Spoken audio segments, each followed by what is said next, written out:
I'm a professional snowboarder. I've spent my lifetime in the mountains, and in that time, I've seen change in the mountains. Welcome to Vital Voices of the Environment. I'm Rebecca Rubin. When we think of advocates for fighting climate change, we think of names like Al Gore or former NASA scientist James Hansen. One wouldn't think that an icon of extreme sports would take up the battle against the greatest environmental challenge of our generation. Yet that's exactly what Jeremy Jones, among the world's foremost big mountain snowboarders, has done. Renowned for free-riding some of the biggest and baddest lines across the globe over the past 25 years, Jeremy several years ago launched Protect Our Winters, a group dedicated to rallying winter sports enthusiasts around the cause. Abandoning helicopters and embracing splitboarding, a concept he created that allows riders to scale the high peaks they'll descend in a powdery wash, Jones has embraced a low-carbon ethos around backcountry riding. And when he's not shredding powder in his many film projects, including the Deeper, Further, Higher trilogy, Jeremy makes time to deliver his message to Congress and the President that it's time to take serious action to counter climate change. For his advocacy, he was recently recognized with the prestigious White House Champion of Change Award. So Jeremy, this is as much about who you are as a person as it is about your message, because I think people tend to connect better with the message when they understand who the person is. So my first question for you is, who is Jeremy Jones? I guess, these days, just thinking of like my daily life is, it's a mix of family time, time in the mountains, and then running a couple different businesses. You founded this very potent organization called Protect Our Winters. Why do we need to protect our winters? The reality is, me not getting my powder days is really, that's the least of our world's problems if snow level rise and we no longer have snowpack. Over time, I realized that winter was in jeopardy and felt like I had a voice in this community. Our world wasn't really doing anything about it, and I decided I needed to, or that I could make a difference by using my connections and try and get everyone to come together and make a difference for it or towards climate change. Gotcha. Can you share one or two real-world examples of what Protect Our Winters has been accomplishing recently? One example would be this Hot Planet Cool Athlete program that we do, where we go into schools and break down climate change, break down and do it in a manner that's pretty upbeat or in a little bit more cool factor than, say, your science class. And that's why we bring the pro athlete in there. They explain what they see firsthand. So we break down the problem of climate change, and then we explain that there's a bunch of solutions to solve this. This is going to be your problem in the future. And I would say seeing the enthusiasm of this next generation towards fighting this problem is one of the more uplifting things we have at Protect Our Winters. You're also rallying the winter sports community as a vital part of moving this effort forward. Why is the winter sports community especially so important? Well, for starters, we're the people out there on a daily basis. And for example, when I started Protect Our Winters, I was inundated by mountain guides, pro riders, the people who are in the mountains every day. We're really on the front lines. Also, we live in these towns that are, for lack of a better word, our coal mine is ski resorts, in the sense that if a ski resort come Christmas time doesn't have snow, it's pretty devastating on the whole community, from the cab driver to the restaurant person to the guy working at the ski resort. Jeremy, you've seen the mountains changing. Can you describe some of those changes for us? Well, one of the the like real eye openers for me was in 2005. I was in Canada, in this small town in Prince Rupert, which is northern British Columbia, and I was met some locals, and we ended up going for a hike up this closed down ski resort at the time, and they were telling me all about the different spots of the mountain, and this is where we learned, and they had all this pride, and I was like, well, why isn't the mountain open anymore? At the time it was grass, and he said it just does, we don't get enough snow anymore to open the mountain. In Europe, where they've lived amongst these mountains for hundreds of years, they've been able to really track receding glaciers, and lately, I'd say in the last 40 years, the speed in which the glaciers are retreating there is pretty astonishing. At what point did you stop using helicopters to take you in?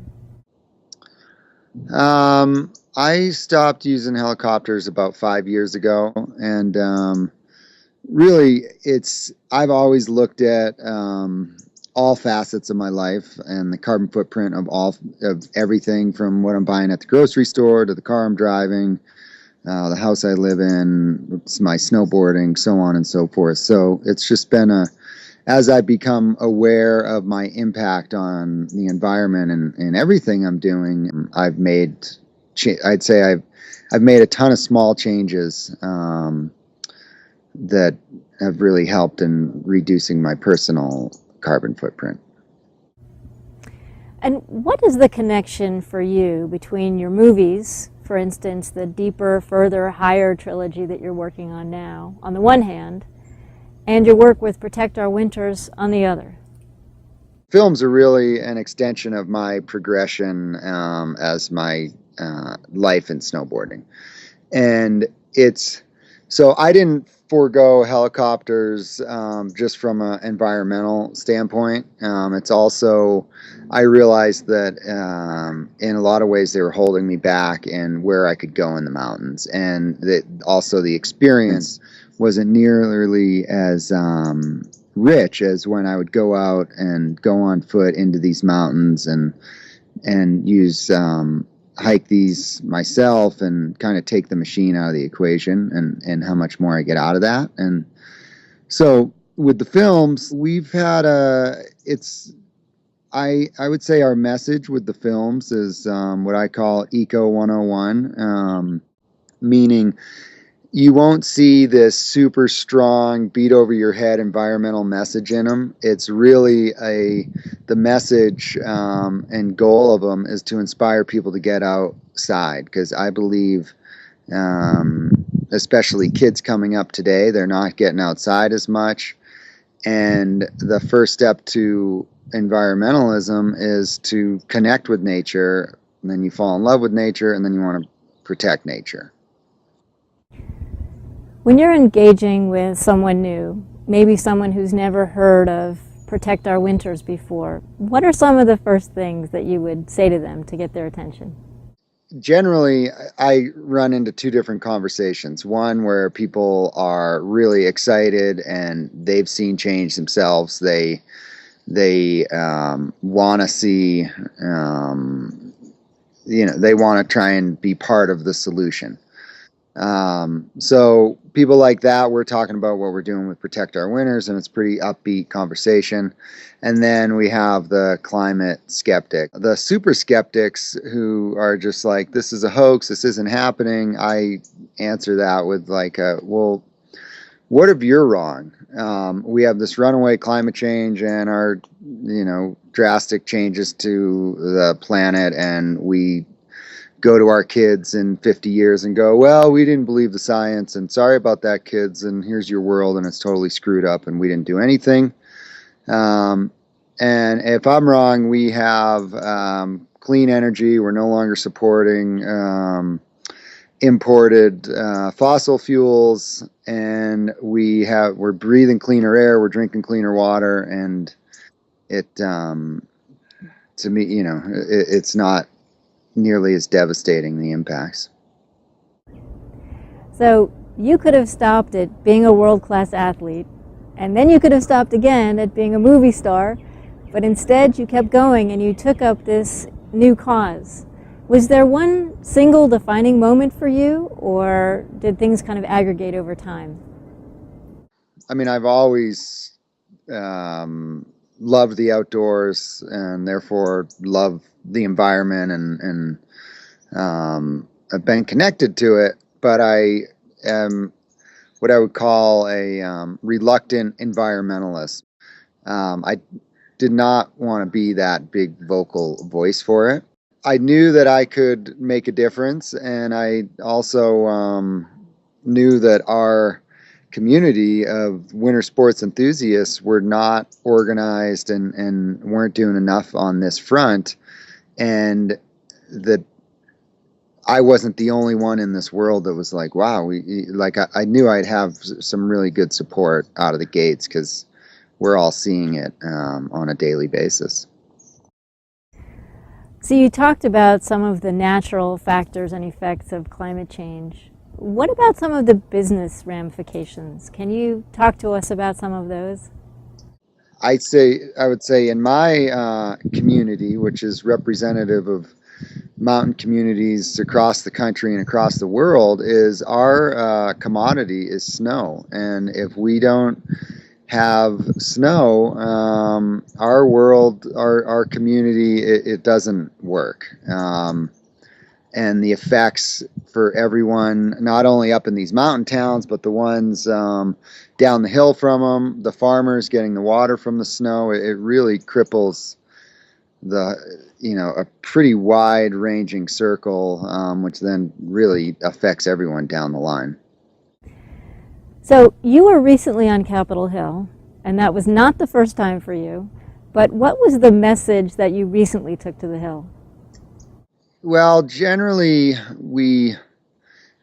for the last 3 years anyways, our message on Capitol Hill has been climate change is a jobs issue, because every time someone, well, for one, our economy the economy is a big deal, and if you're trying to put food on your table, and you're out of work, that's your primary focus. So that's been really explaining the economy and how it's tied to climate change and how these mountain states are tied to it.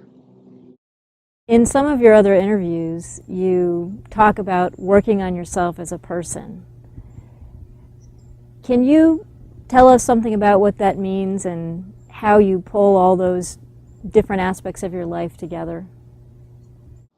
First and foremost, I work with a ton of amazing people on all fronts, from the films, Protect Our Winters, Jones Snowboards, and then and I've realized early on in my life that what really makes me happy is consistent time outside, and I've stayed true to the fact, and as I've taken on more things onto my plate, I've made sure to always protect my time in the mountains, and that really regrounds me.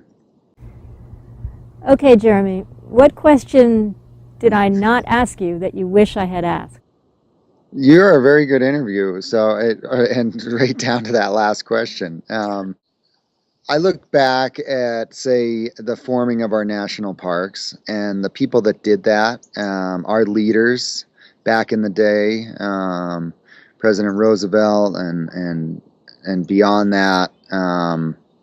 They had these areas weren't necessarily under imminent threat. It wasn't like there was going to be a strip mall going where Yellowstone was, but they had the vision to say, you know what, I want future generations to be able to stand here and see the same view, experience the same experience that we're experiencing today.